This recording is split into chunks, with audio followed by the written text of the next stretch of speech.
Chapter 17. Dr. Seward's Diary continued. When we arrived at the Berkeley Hotel, Van Helsing found a telegram waiting for him.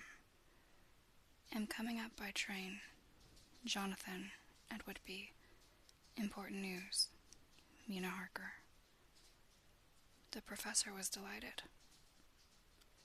"Oh, that wonderful Madame Mina," he said. "Pearl among women. She arrive, but I cannot stay. She must go to your house, friend John. You must meet her at the station. Telegraph her en route, so that she may be prepared." When the wire was dispatched, he had a cup of tea. Over it, he told me of a diary kept by Jonathan Harker when abroad, and gave me a typewritten copy of it, as also of Miss Harker's diary at Whitby. "Take these," he said, "and study them well. When I have returned, you will be master of all the facts, and we can then better enter on our inquisition. Keep them safe, for there is in them much of treasure. You will need all your faith, even you, who have had such an experience as of that of today. What is here told," he laid his hand heavily and gravely on the packet of papers as he spoke, "may be the beginning of the end to you and me and many another, or it may sound the knell of the undead who walk the earth. Read all, I pray you, with an open mind, and if you can add in any way to the story here told, do so, for it is all important. You have kept diary of all these so strange things, is it not so? Yes, then we shall go through all these together when we meet." He then made ready for his departure, and shortly after drove off to Liverpool Street. I took my way to Paddington, where I arrived about 15 minutes before the train came in. The crowd melted away, after the bustling fashion common to arrival platforms, and I was beginning to feel uneasy, lest I might miss my guest, when a sweet-faced, dainty-looking girl stepped up to me, and after a quick glance said, "Dr. Seward, is it not?" "And you are Miss Harker," I answered at once, whereupon she held out her hand. "I knew you from the description of poor dear Lucy, but—" She stopped suddenly, and a quick blush overspread her face. The blush that rose to my own cheeks somehow set us both at ease, for it was a tacit answer to her own.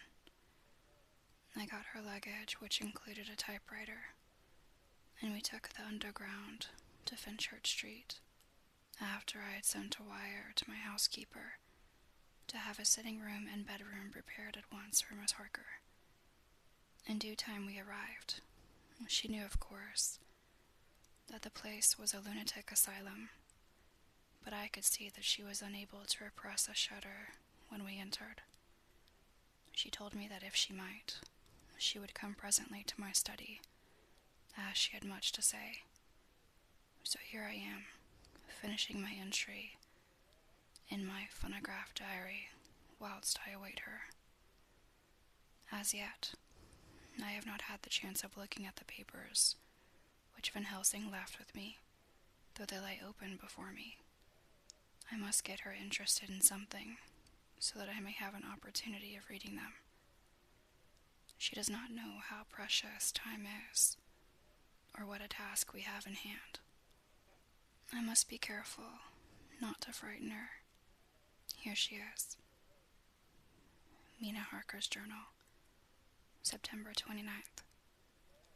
After I had tidied myself, I went down to Dr. Seward's study. At the door I paused a moment, for I thought I heard him talking with someone. As, however, he had pressed me to be quick, I knocked at the door. and on his calling out, "Come in," I entered. To my intense surprise, there was no one with him. He was quite alone. And on the table opposite him was what I knew at once from the description to be a phonograph. I had never seen one, and was much interested. "I hope I did not keep you waiting," I said, "but I stayed at the door as I heard you talking, and thought there was someone with you." "Oh," he replied with a smile. "I was only entering my diary." "Your diary?" I asked him in surprise. "Yes," he answered. "I keep it in this." As he spoke, he laid his hand on the phonograph. I felt quite excited over it, and blurted out, "Why, this beats even shorthand. May I hear it say something?" "Certainly," he replied, and stood up to put it in train for speaking. Then he paused, and a troubled look overspread his face.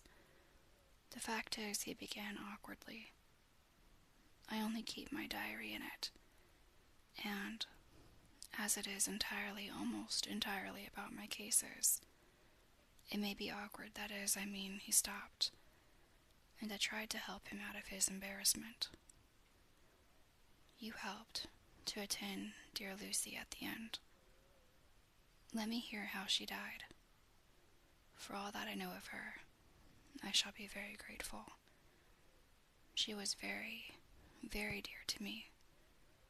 To my surprise, he answered, with a horror-struck look in his face, "Tell you of her death? Not for the wide world." "Why not?" I asked, for some grave, terrible feeling was coming over me. Again he paused, and I could see that he was trying to invent an excuse. At length he stammered out, "You see, I do not know how to pick out any particular part of the diary." Even while he was speaking, an idea dawned upon him, and he said with unconscious simplicity, in a different voice, and with the naivety of a child, "That's quite true, upon my honor, honest Indian." I could not but smile, at which he grimaced. "I gave myself away that time," he said. "But you do know that, although I have kept the diary for months past, it never once struck me how I was going to find any particular part of it in case I wanted to look it up. By this time my mind was made up that the diary of a doctor who attended Lucy might have something to add to the sum of our knowledge of that terrible being, and I said boldly, "Then Dr. Seward, you had better let me copy it out for you on my typewriter." He grew to a positively deathly pallor as he said, "No, no, no. For all the world, I wouldn't let you know that terrible story." Then it was terrible. My intuition was right. For a moment, I thought, and as my eyes ranged the room, unconsciously looking for something or some opportunity to aid me, they lit on a great batch of typewriting on the table. His eyes caught the look in mine, and without his thinking followed their direction. As they saw the parcel, he realized my meaning. "You do not know me," I said. "When you have read those papers, my own diary, and my husband's also, which I have typed, you will know me better. I have not faltered in giving every thought of my own heart in this cause. But of course you do not know me yet, and I must not expect you to trust me so far. He is certainly a man of noble nature. Poor dear Lucy was right about him." He stood up and opened a large drawer, in which were arranged in order a number of hollow cylinders of metal covered with dark wax, and said, "You are quite right. I did not trust you because I did not know you. But I know you now. And let me say that I should have known you long ago. I know that Lucy told you of me. She told me of you too. May I make the only atonement in my power? Take the cylinders and hear them. The first half-dozen of them are personal to me, and they will not horrify you. then you will know me better. Dinner will by then be ready. In the meantime, I shall read over some of these documents and shall be better able to understand certain things. He carried the phonograph himself up to my sitting room and adjusted it for me. Now I shall learn something pleasant, I am sure, for it will tell me the other side of a true love episode, of which I know one side already.